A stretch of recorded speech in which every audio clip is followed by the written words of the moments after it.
Welcome to the Shooting Show. Stand by for shots fired. Hello, I'm Johnny Rowland, your host of the Shooting Show, and welcome to this week's program.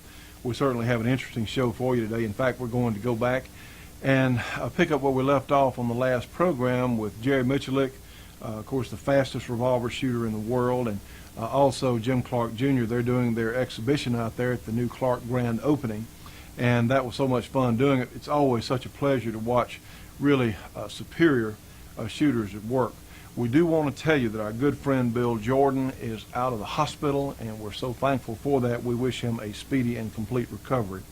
We do have a great show for you today, so without further ado, let's get another Shooting Show underway.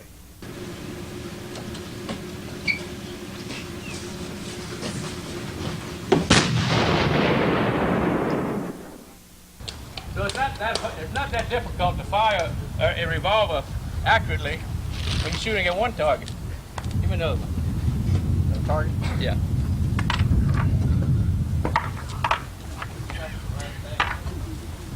So what we're going to do now, we're going to change it up a little bit. And I'm going to draw and fire 6 and do a reload. And the way I reload a revolver like this, I have to practice ammunition again. Being right-handed, I'll hit the thumb release with the thumb on my right hand. Break the revolver over to the left hand, straight up and down. You want gravity to help you. Take the spent cartridges out of the revolver, come back around, charge it straight up and down. You want gravity there again to help you. Then when you do that, you come up, put it back in your gun hand. Let's see if we can shoot 12 rounds in about 6 seconds.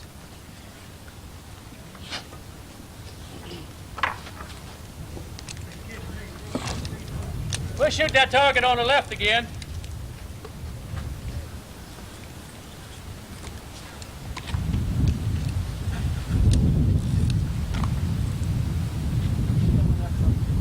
Target on the left, 12 shots.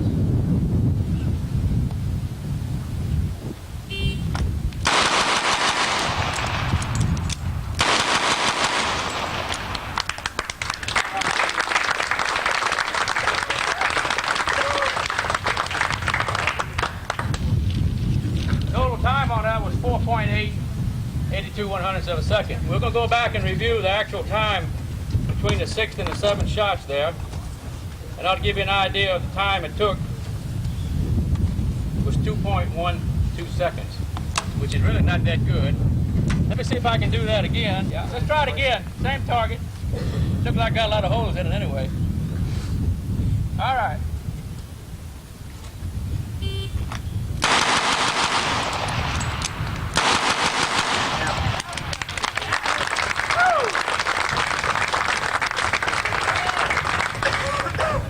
See, Jim doesn't have any faith in my ability.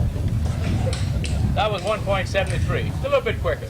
That was about 4/10 of a second. Any questions on the 625s? We'll shoot this model 27 a little bit. And remember, the one feature that I told you about this revolver was the extremely long sight radius and a very lightweight barrel. So with that in mind, you should be able to start and stop this gun from target to target relatively quick. So I'm going to try to get my finger warmed up to this particular gun, and I'm just going to draw and shoot 6 rounds on the target on the left for a total time. And we'll try something a little different on the second string. Let me see if what I can do here. Well, I tell you what, them balloons are in my way. You're shooting the target on the left.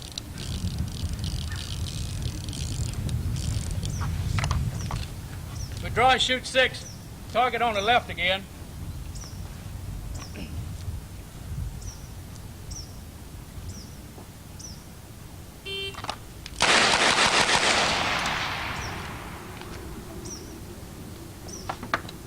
All right. Total time was 197. I had about an average of about a 1,500, 1,600 split. So what I'm going to try to do for you now, total time of 197. See if I can draw and shoot 2 shots on each of the 3 targets in the same amount of time, maybe a little bit quicker. So I have to move from target to target in about 16 100ths of a second. Let's see if I can do that with the sun in my eye. You gave yourself that big gap there. You ought to be able to do it. You got to have a cushion. You got to have a cushion. Now I got to shoot between the balloons here.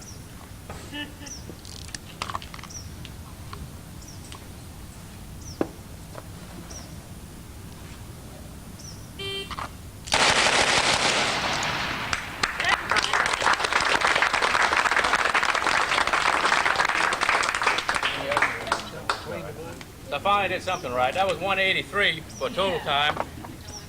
And the shot splits again were 16, 16, 15, and 17.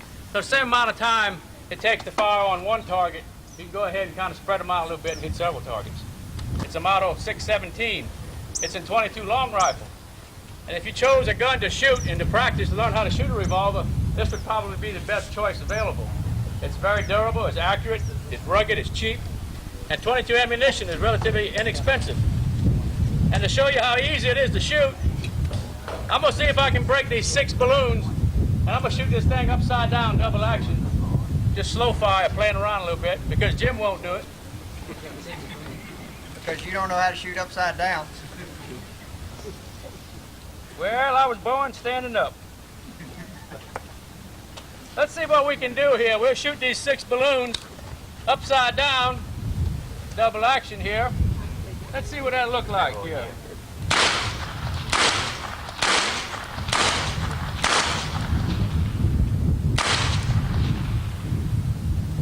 You know it. I don't have to say it.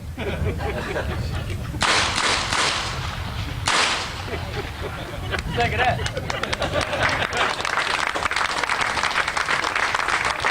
Anybody can do it when you got 10 shots. This particular gun is one of 2 prototype models, a 10-shot Smith & Wesson 22 revolver. We're gonna let Jim shoot a little bit. He was laughing at me. Really get to laugh now. Jerry never did learn how to shoot upside down, so I'm gonna give him a little demonstration. He's had trouble with it. He's kind of stiff.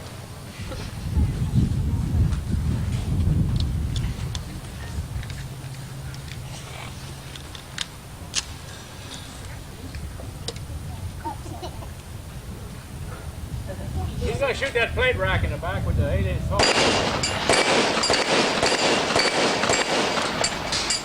Come on, Jim. Shoot him a little further.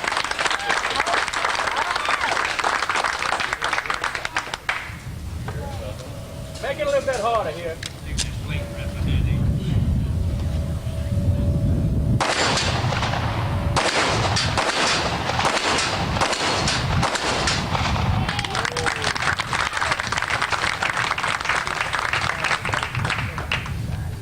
Well, you hit something, Jim. I'm proud of you. I just shoot slow and I hit. Okay. Stole this out of my wife's purse this morning. We'll see if this will work. Let's do a little zoom here. Wait a minute, Jim. This ain't the right one. This ain't the right one. What? I think What? this is Jim's real mirror.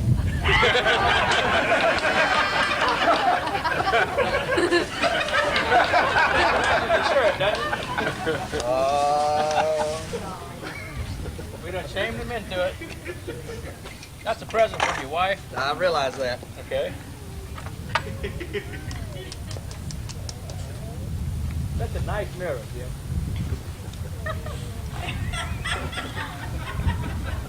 That's what's in his other mirror, Jerry. That's his own personal mirror.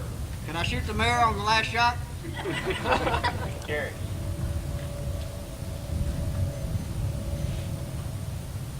Biggest problem you have here is making sure you shoot far enough away where you don't shoot your sleeve off.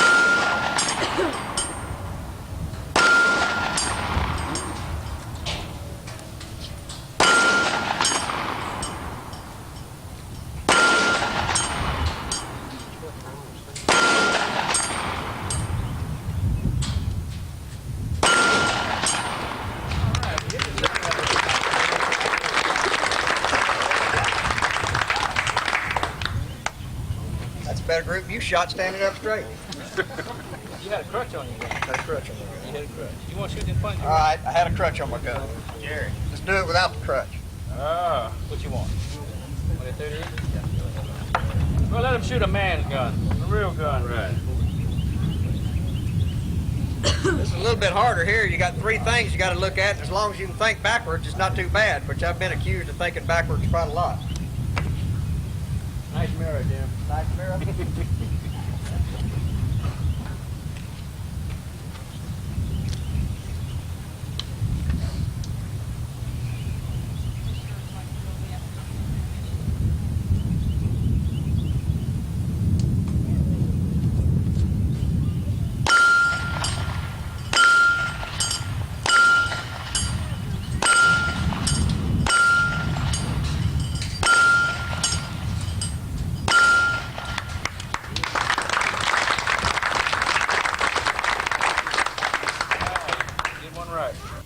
Don't go away, folks. The shooting show will be right back. You know, friends, this box of Corbon ammunition and this Wesson 41 Magnum are in fact a perfect match for each other. But it doesn't matter whatever gun you may have, like this SKS or a hunting rifle or a 38 Special or a 9mm makes no difference, because Corbon is absolutely the best factory ammunition that money can buy, period. And also, friends, when you see a box of Corbon on the shelf or you give them a call, realize that Corbon is helping keep the shooting show on the air. They've been one of our most dedicated sponsors. You cannot find finer people in the entire shooting industry. For information on Corbon ammunition, call them 1-800-626-7266. Again, 1-800-626-7266. Tell them you saw it on the shooting show. One thing we're going to do here is shoot the Clark 22 rifle a little bit. Really a fun gun. This one here, I've been having for about 5 years and I've shot about 15,000 rounds through it. Won 4 championships down in Florida shooting this one particular rifle. Even though I got beat this year shooting Jim's gun, it wasn't the gun's fault. What we're going to do, we're going to race a little bit. I'm going to shoot on the left side of that paint rack, going into the middle, and Jim's going to shoot the right side coming into the middle. And we want y'all to judge and see who is the better marksman here today. Woo! This is the brother-in-law grudge deal. Go. Oh. Now, wait a minute. You shoot on the right, I shoot on the left. Who's hollering go? Give us a holler. Stand by ready to go. Shooter's ready. Hey, get the gun down. You gotta watch it. Right, left, fire.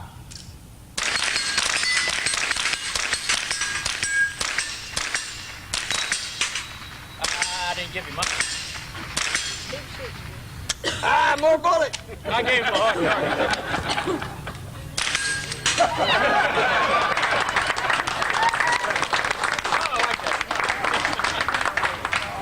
We coming in today, we noticed that there was a couple of Texas license plates on cars in the parking lot. So we figured we didn't want to disappoint any of the neighbors from Texas, so we thought we'd bring a Texas gun to shoot today. Of course, everything's bigger in Texas.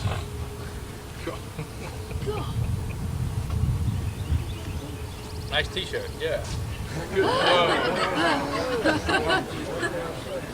got a little 45-70 revolver here.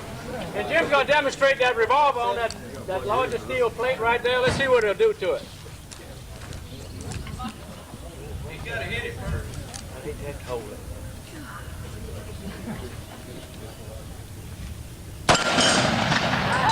That's for all you folks in Texas.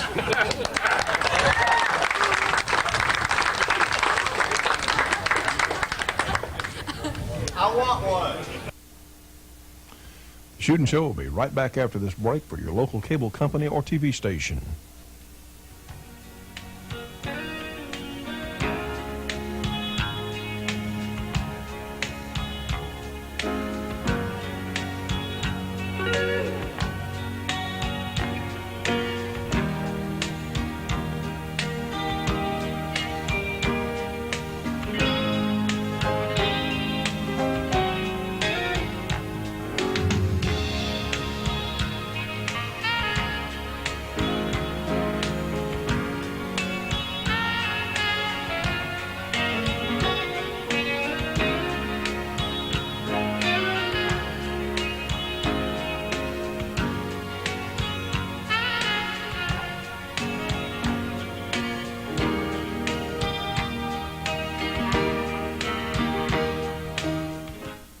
Friends, all of us as shooting enthusiasts should be subscribing to Shotgun News, the trading post for anything that shoots.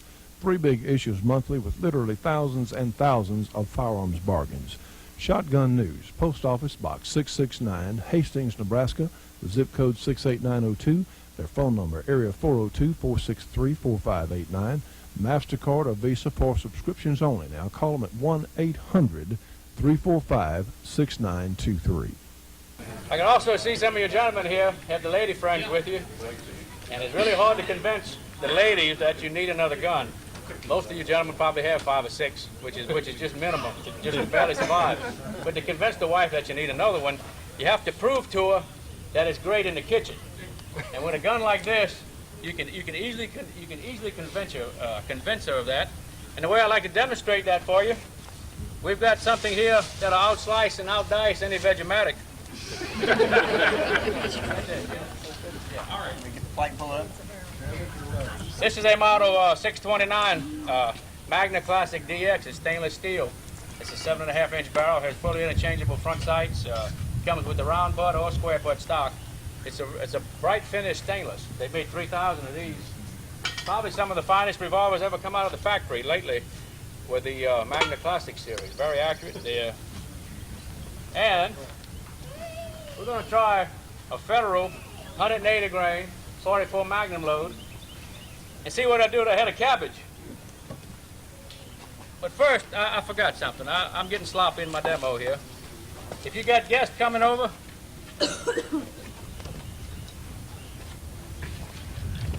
I only recommend the authorized Smith & Wesson salad dressing and the Federal 180 grain Magnum. Let's see what I'll do to a head of cabbage. I'm going to get up kind of close and personal, but I'll shoot my rack right there, Jim. All right. Let's see what we can do to a head of cabbage. Oh, years. That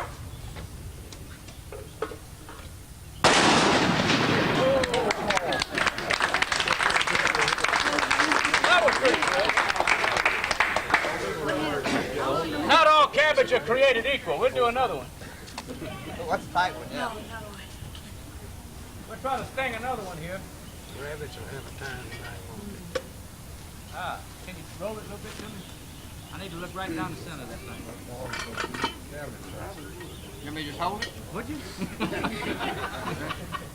Hold it right, yeah. All right, let's see if we can get another cabbage action here.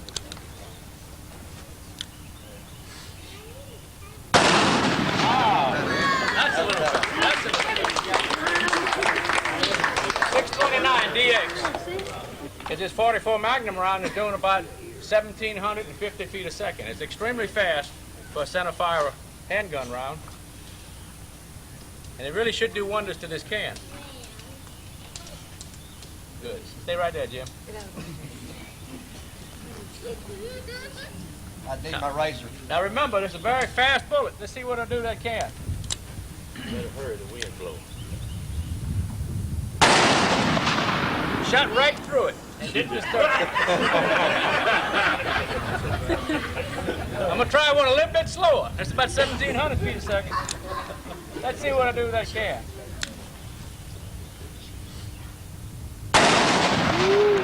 Oh, yeah. So you always have to match your ammunition to the job at hand. All right, Jim. We're going to let Jim shoot a while. Jim's specialty is combat shotgun and action rifle shooting. With that in mind, he's going to do a little bit of shotgun shooting. What I'm going to do is give you a small dose of what we do at combat matches where we have a lot of steel. We're going to knock over targets, and usually it's by timed event. So with that in mind, I'm going to start at the first box over here behind Jerry's truck. Maybe I won't shoot the truck. And I'm going to load 5 rounds into the gun. I'll shoot the 4 pepper poppers, the steel targets in front of me, which leaves me 1 round. I'll run whatever it is, 5 or 10 yards then across to the second box, load 4 shells, shoot the other 4 poppers. And I hope to do it in less than 7 seconds. Now, how am I going to load 4 shells and shoot all them shots in less than 7 seconds? I'm going to cheat, of course. All right.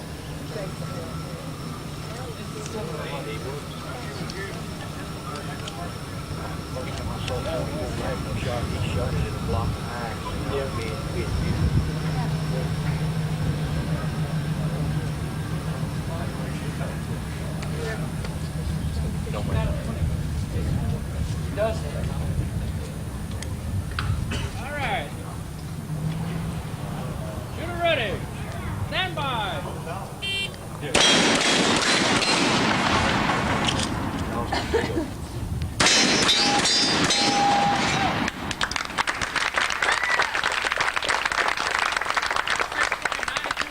So he made his promise. In case any of you didn't see what that was an Armstead speed loader. Holds 4 shells. Most people use a bracket, but what I do is I got a long skinny finger, so I just hold them on each side. Those 4 shells that quick. Good for duck hunting. Shoot the whole flock. All right, I'm gonna change from express buckshot to some bird shot. I'm not a accomplished aerial shot, but and this is not really an aerial shotgun, but we'll try to shoot a few birds in the air for you today. If I can throw them good enough. Hitting these birds is not a great feat. Throwing them where all the birds will separate and you can get a shot at them is tough. Yep.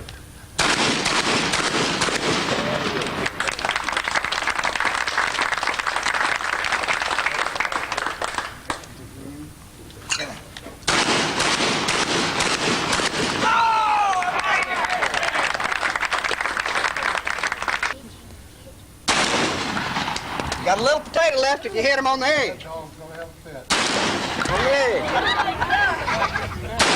There's one starting to disappear.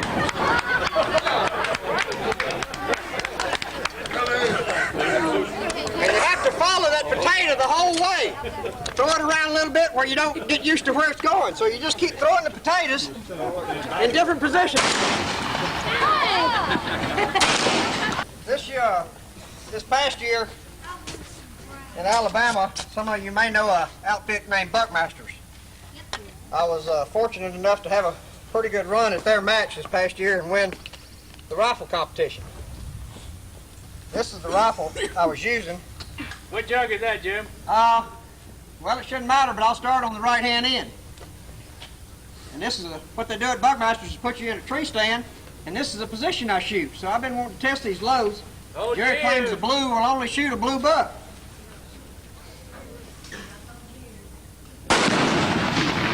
It was blue, wasn't it?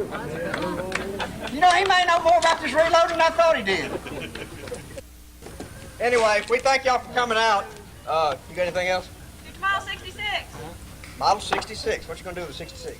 You got potato on it now. Yeah, this is viewer request. Huh? You forgot it yesterday. Viewer request. Viewer request. Okay, I'll show you right quick what I do with a full-size gun. I get the potato off of it. I hold it up high as I can get my hand on it and still have the hammer function. What you're trying to do is get the center line of the barrel down to the center line of your hand. If it was possible to shoot it directly in line, it wouldn't recoil. It would just recoil straight back. The higher you let the gun ride in your hand, the more leverage it has. So with that in mind, I'm going to grab this full-size gun up about like this, and I have enough stock here, or grip area, to where I can grab it with my left hand and really secure a good grip. But when you have a small compact gun like this, when you grab it up in your shooting hand and you put your left hand on, there's not much to hold on to. So we're going to change the grip technique a little bit. You'll put this finger under the trigger guard and your thumb on the back strap of your shooting hand, and you're going to pinch it. Just this one movement right here will probably give you 70% more control of the revolver. Just change your technique slightly. That's one thing about shooting. You always learn, and there's a lot of very subtle changes that if you don't apply them to the different guns, you'll have a lot of trouble trying to shoot them. Let me see if I can warm my finger back up. I hadn't shot in 5 minutes now, so. Let's see what we can do with it. Yeah, I hear that. All right. We'll just shoot that target in the middle there a little bit. We're going to change the grip technique. We're going to put the finger down low on the trigger. We want a lot of leverage. So the longer the lever part, the more leverage you have. Put the finger down low on the trigger. Let's see what it looks like. Target in the middle.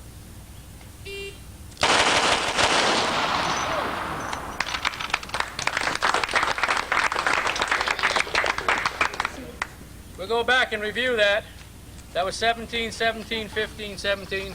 So about 0.8 of a second or so to fire 6 rounds out of a compact gun. And they were pretty much in the center of the target.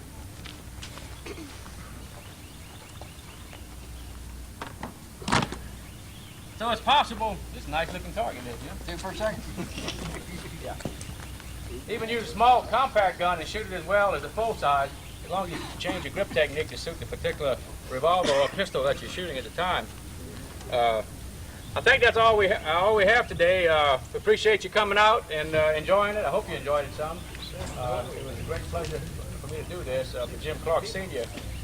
Fine gentleman, and appreciate y'all being here. Thank you very much.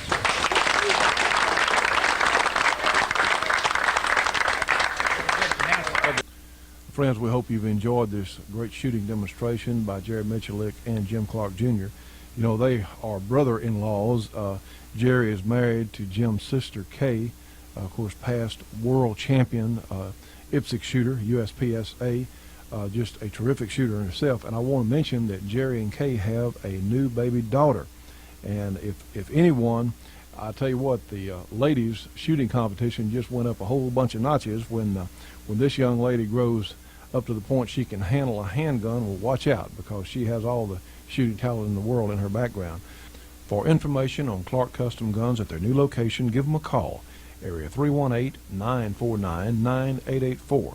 For information on their shooting schools and all their other services, again, 318-949-9884.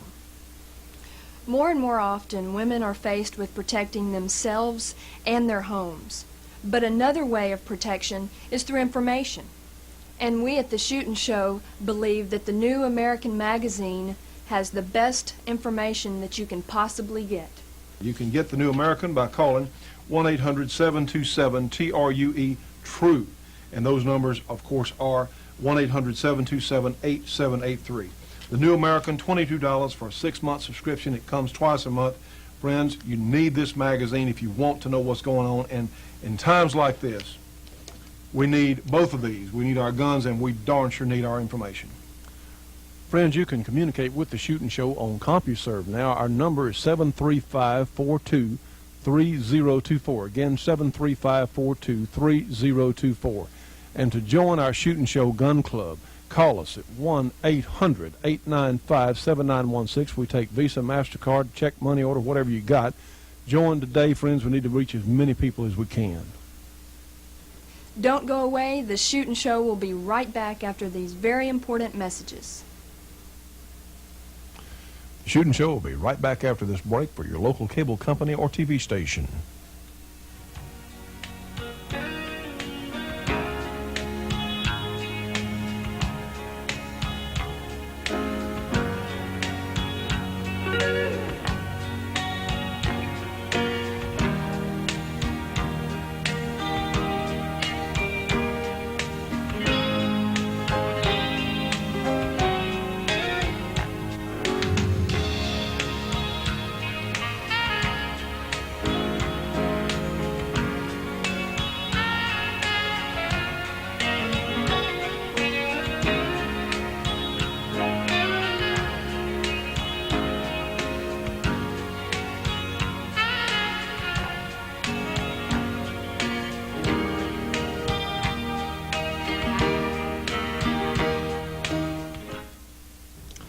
Ladies and gentlemen, we hope you're enjoying our program this week. I think most of you know that this week the judge is traveling out west, and I have a young man with me today.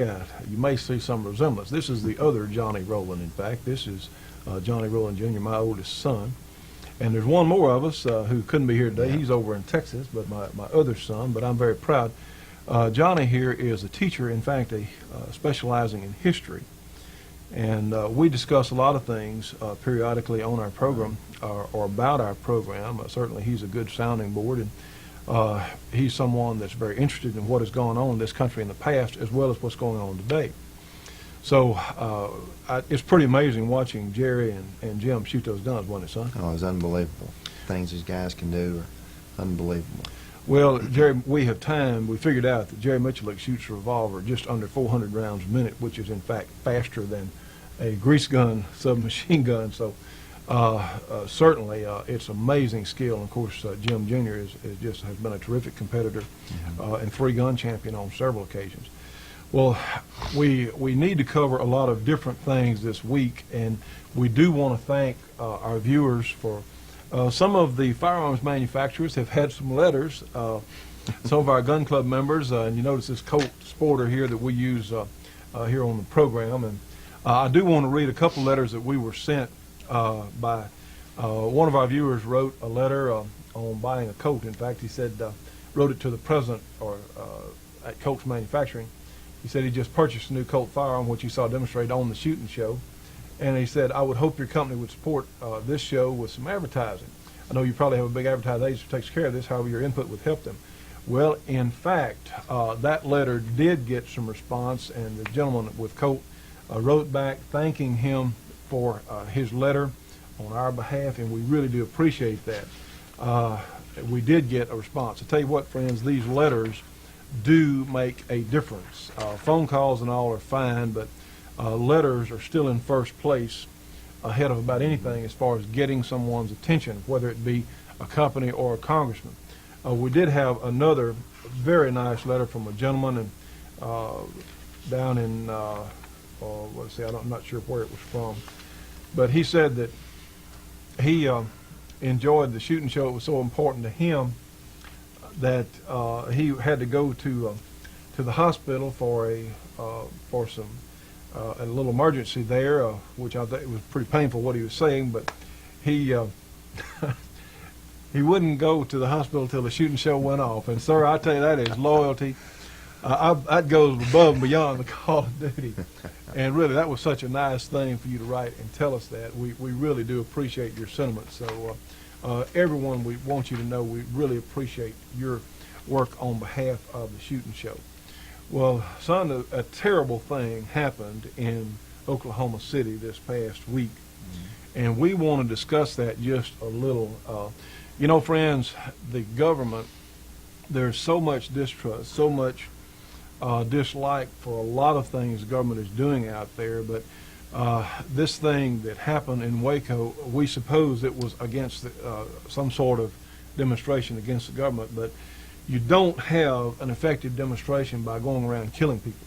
I mean, this is absolutely a terrible thing that happened, and we hope sincerely that whoever is responsible for blowing up that building is caught and punished. There's absolutely no sense at all. Some people have tied this in with as retribution against the Waco fiasco down there. Well, it's a terrible thing, and this was so no justification at all. There is none in what happened in Oklahoma City because, again, innocent people were charged. Now, I've heard on the radio, I've heard other people talking, said, well, where was all this attention for those children that were burned up in Waco? Mm-hmm. And I think this is something that we really need to think about. We didn't hear the hue and cry and gnashing of teeth over those innocent victims down at Waco and the way that was handled. And I heard someone say, well, no one was ever arrested for that, or there was no serious consequences for anyone who was involved on the Waco raid, where all those people were literally burned up. And in no way, shape, or form does that justify bombing or killing other people. Yeah. You know, we have a system in this country, and it's called the election booth, and that's how we need to change things out. When people need to be changed out, that's how we need to do it.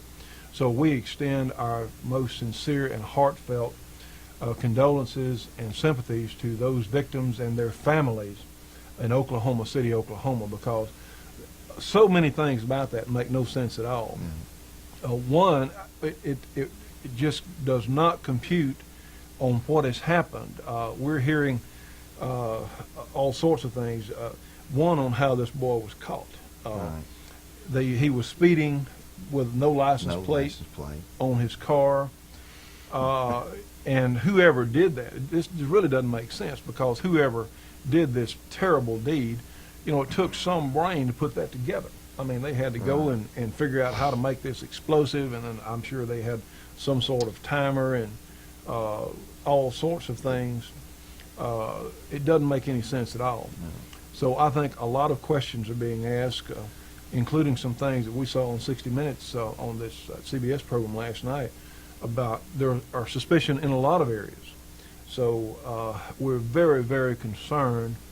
And, you know, friends, there are fringe elements. There are Looney Tunes out there. And the bad news is there's always, in a free society, there's always going to be a chance, and it disturbs me greatly when our president and other people start talking about us having to give up some freedoms. Now, wait just a doggone minute. And they've already started talking about disarming more people, already started on more gun laws. Well, tell me what a gun law, what firearms had to do with 2 tons of ammonium nitrate or whatever it was that blew up. Nothing at all. I watched a program yesterday as we're editing this on Monday, on Sunday morning, Sam Donaldson, George Wills, Cokie Roberts on the David Brinkley program, and I was listening to the conversation that some of these liberals, and that's essentially what they are, and certainly in my opinion, they are absolutely terrified of the gun-owning public. Now, why? You know, it makes no sense at all. They're scared to death of people that own firearms. And Well, you know, that was brought up yesterday. We saw that special report when we were watching TV about the NRA knew something about this and held it until the day of the bombing. well, that's just not so. And, you know, but that's just an attempt, I'm sure, to... Trying to bring in Right. and badmouth and do more things to try and make the NRA look bad. It's absolutely outrageous what the media is doing with this. Well, Because it's a way to make the NRA and look- gun look owners, bad, right. and gun owners. And, you know, as a way to jab at the NRA and gun owners, like you said. Matter of fact, I brought that up in my sociology class today at school. Just we talked about that at school, and it's interesting to hear what 17 and 18-year-olds have to say about that, because they have a lot of good insights, and they are more in tune to what you may think. Well, that's true. And we had a nice discussion in my class today. I teach American history and sociology, and this bombing gave us a very good discussion today. And it was interesting to hear some of the things they had to say. Of course, we all have opinions and are very opinionated, as I am very much like my dad here, have a lot of opinions about this. Well, we all should have opinions. I guess where we get in trouble is when we don't have an opinion, and if you don't, well, you need to get one, and hopefully it's the right one. You know, I had an interesting conversation a few days ago. We were out talking with some different people. Met a young lady, in fact, who is new to shooting, and she and I were talking briefly about how she came to find out about handguns, and she's somewhat concerned for her personal safety, and she's planning on buying a handgun. Well, she got to go out and shoot a 9mm semi-automatic handgun here recently, and we were talking, and she comes from an educated background, and I asked her, she's only been shooting now for a couple of months, and I said, well, let's go back previous, maybe 4 or 6 months in time. And I said, what did you think about guns, in particular handguns, at that time? She said, well, she thought they were bad and no people didn't need them.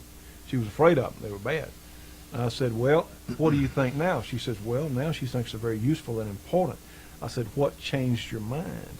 She said, education. When she found out what they were really about, found out the truth of how they operate, how the gun is not evil on its own. There aren't evil guns, there are evil people.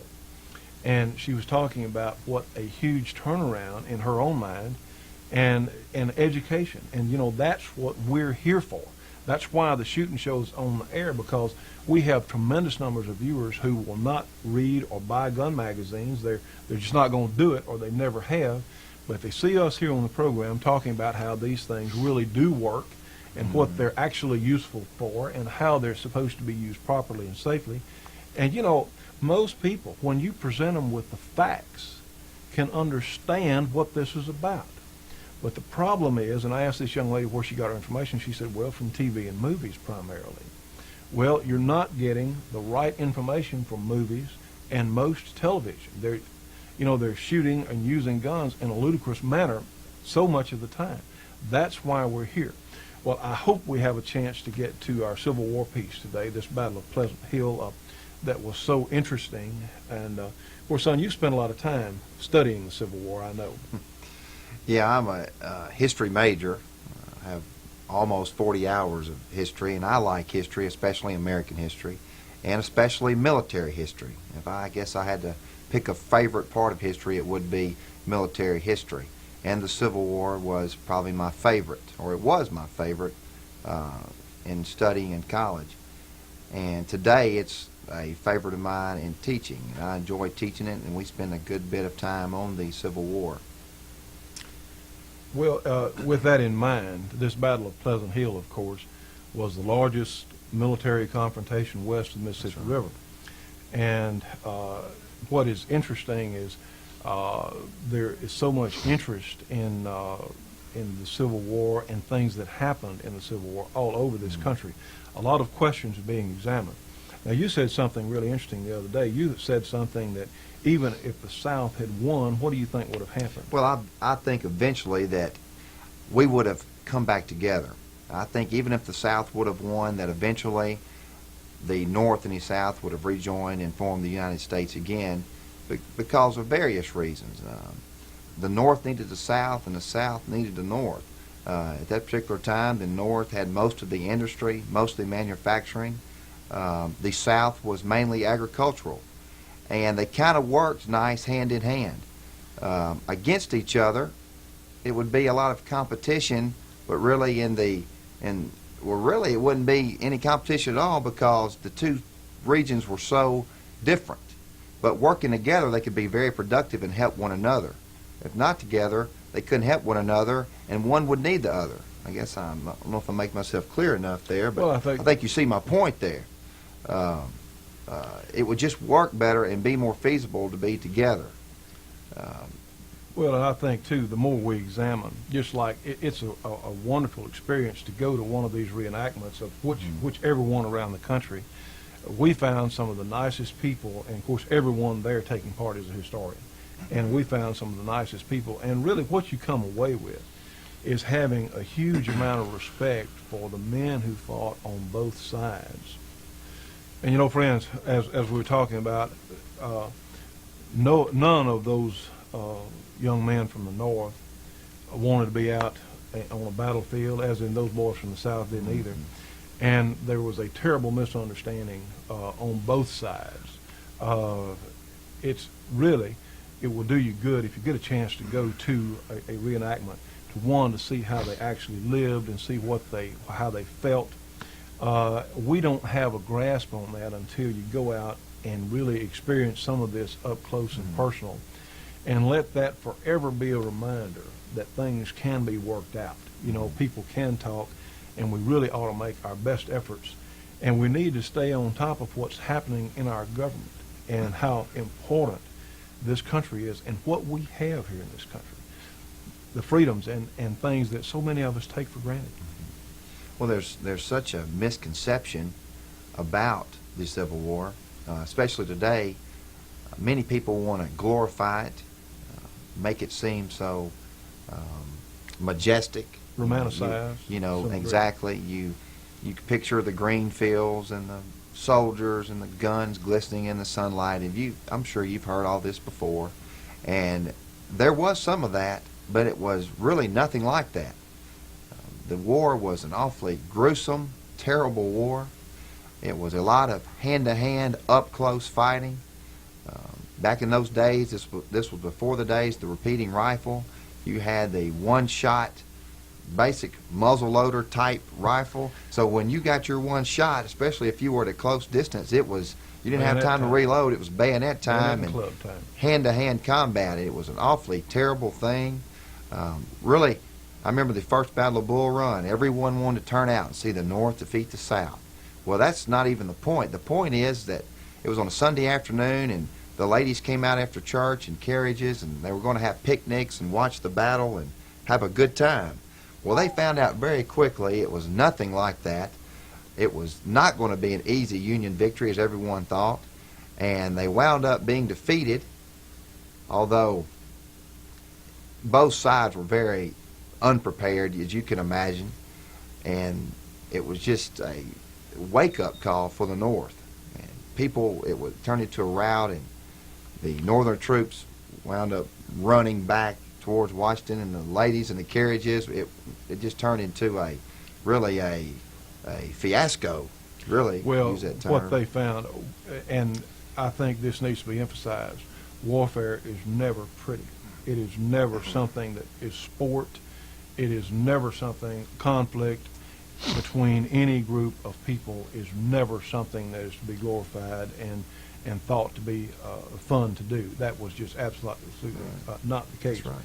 And that's why we're going to try and cover more of these reenactments and more, give more information on things, because that is a time in this country when we fought each other, when people who looked the same, who spoke the same language, and who mostly had the same ideals, got crossed up here and went out and fought each other. And it was a terrible thing that happened in this country. And we certainly never want to see anything like that again. So anyway, well, let's go back to our program. Son, I appreciate you being here with us today. Oh, I've enjoyed it. Thank you for having me, Dad. I really appreciate it. I'd like to come back sometime. Well, but hope you can. Shoot and Show will be right back after this break for your local cable company or TV station.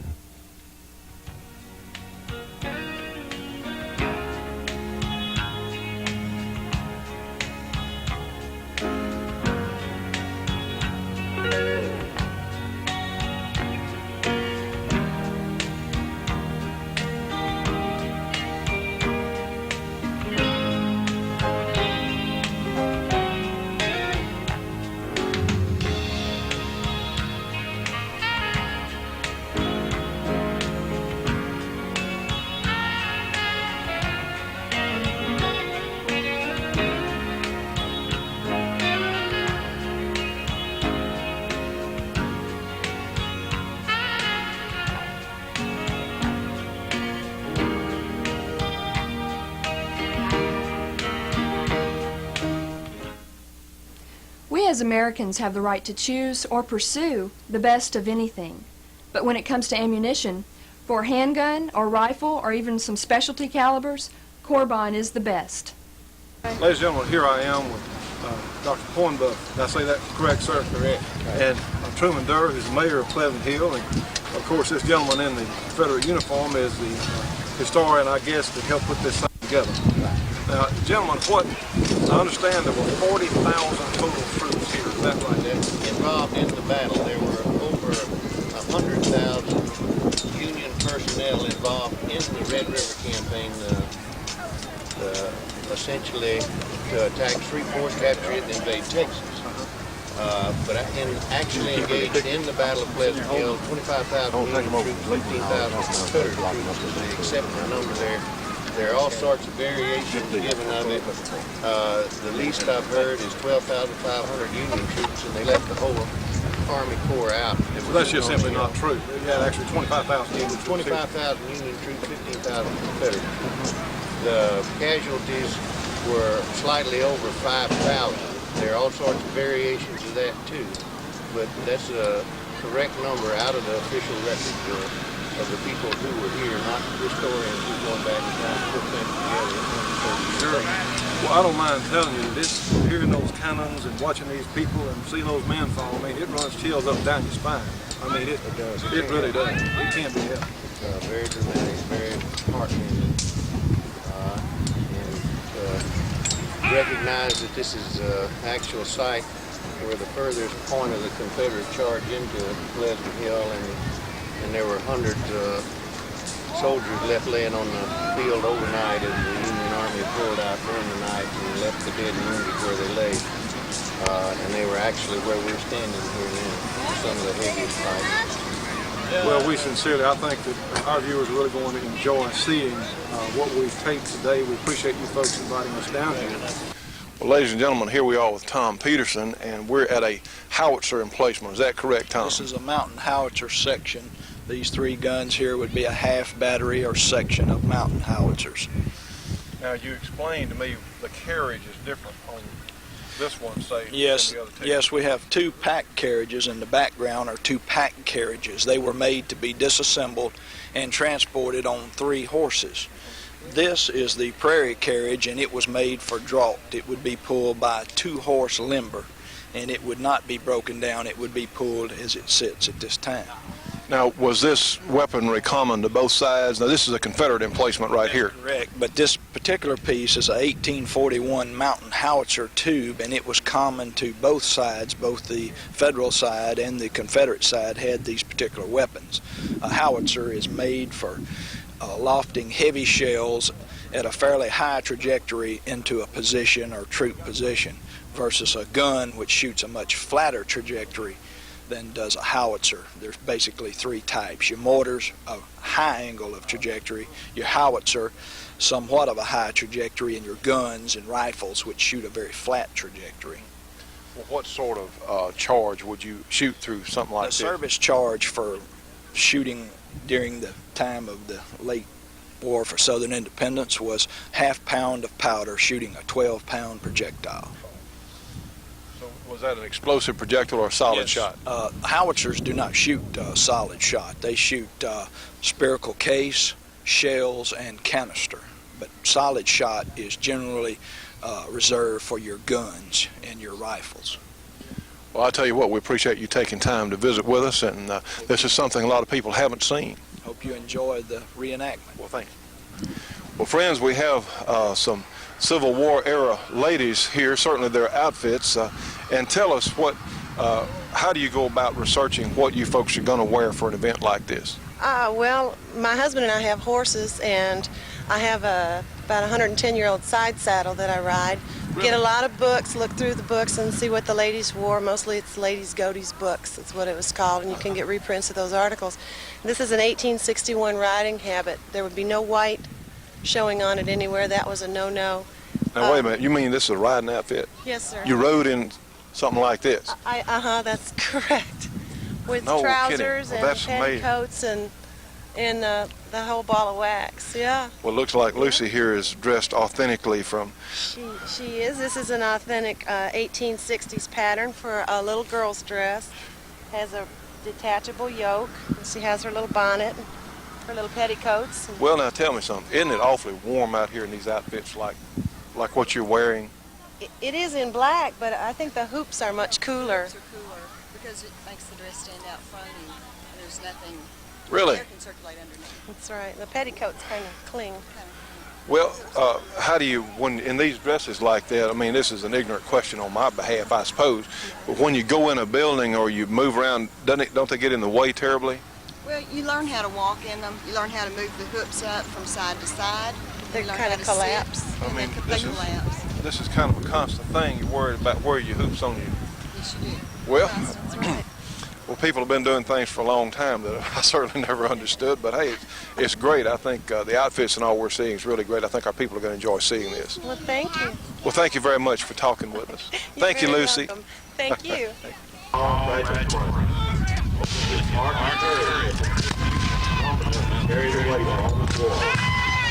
Robinson child was this man's fake dad. But residents all he had experienced.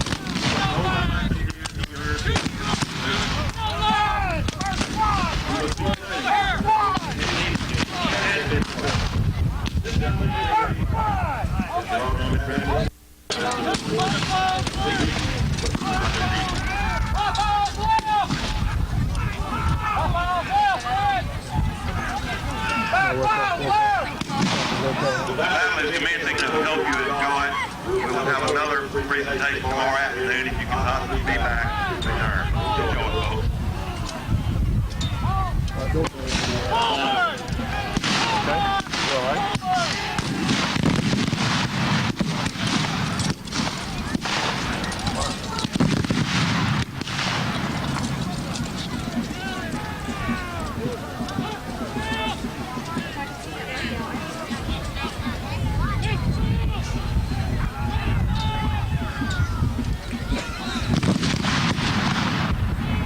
Here it comes.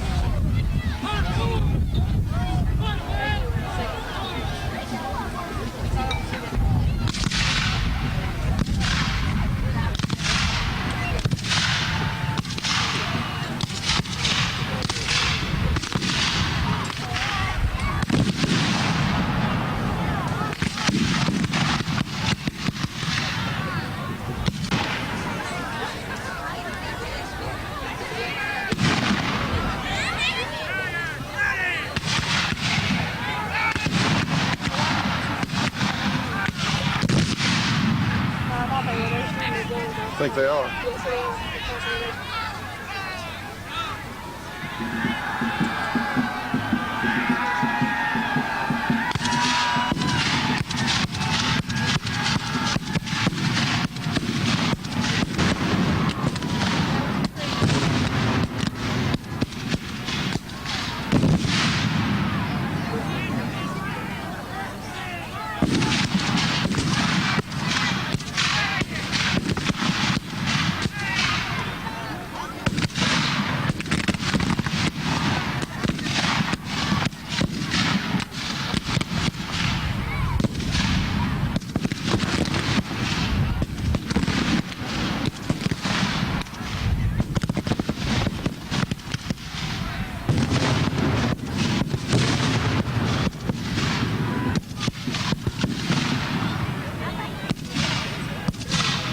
Was that a cannon back Union cannon?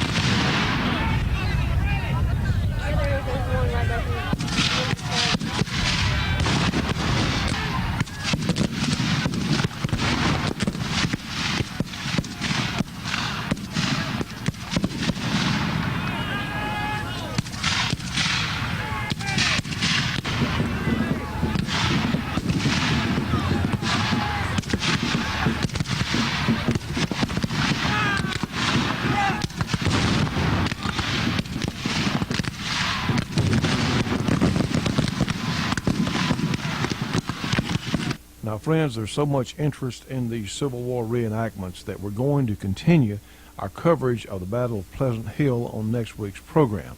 We have a lot of other things we want to show you about how these reenactments run, the things that are on sale, a lot of the things that a lot of you will enjoy seeing. Now then, for Shoot and Show advertising, you can call Bobby Christie or Al Evans at 1-800-SAVE-YOU-GUN. That's 1-800-728-8486. They'll be very pleased to talk with you. And friends, we need all the help we can get, certainly because the Shoot and Show is one of the most important projects on the media today. So again, that's 1-800-SAVE-YOU-GUN, 1-800-728-8486.